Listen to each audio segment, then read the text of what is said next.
Hi guys මේ video එකෙන් මම ඔයාලට කියලා දෙන්නේ කොහොමද හරියටම XM ඇඩිෂනල් account එක හදාගන්නේ කියලා. ඉතින් ඇඩිෂනල් account එක හදාගන්න නම් ඔයා මීට කලින් XM account එක create කරපු කෙනෙක් වෙන්න ඕනි. එහෙම නැත්නම් ඔයාලට ඇඩිෂනල් account එක create කරගන්න බෑ. ඉතින් ඒ වගේ මතක් කරනවා ඇඩිෂනල් account එක හදන්න කලින් ඔයාගේ ෆෝන් එකේ XM app එක තියෙනවා නම් ඒ app එක uninstall කරලා ඉන්න.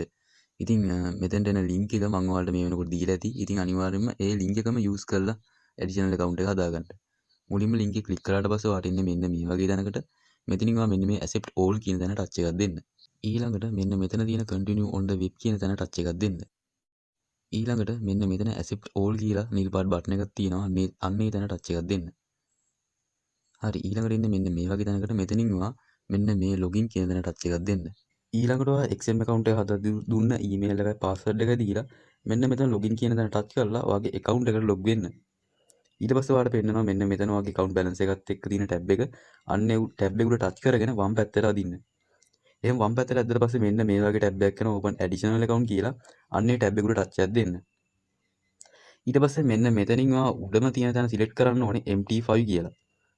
ඊට පස්සේ එතනින් ටිකක් පල්ලෙහාට ආවම පස්සේ මෙන්න මෙතන leverage කියලා එකක් තියෙනවා. අන්න ඒ leverage කියන තැනට 11 දීලා base currency කියන තැනට USD කියලා දීලා මෙතන have a partner code කියන තැන ඉස්සරහින් තියෙනවා enter here කියලා නිල් පාට.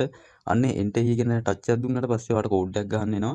ඔයාලට මේ display එකේ පේන code එක එතෙන්ට අනිවාර්යයෙන්ම ලබා දෙන්න. ඊට පස්සේ මෙන්න මෙතන ටික් එක දාලා පල්ලෙහා තියෙන නිල් පාට continue කියන බටන් උඩ touch එකක් දෙන්න. ඊට පස්සේ ඔයාගේ additional account එකට හොඳ strong password එකක් ලබා දීලා මෙතන continue කියන බටන් උඩ touch එකක් දෙන්න. sorry complete කියන බටන් උඩ touch එකක් දෙන්න. හරි මෙන්න මේ විදිහට තමයි අපි හරියටම additional account එක create කරගන්නේ. ඉතින් ඔයාලට පේනවා ඇති මේ වෙනකොට ඔයාගේ additional account එක create වෙලා තියෙනවා. ඒ වගේම ඔයාගේ XM ID එක තියෙනවා. ඒ වගේම ඔයාගේ server එක පෙන්නනවා මෙතන.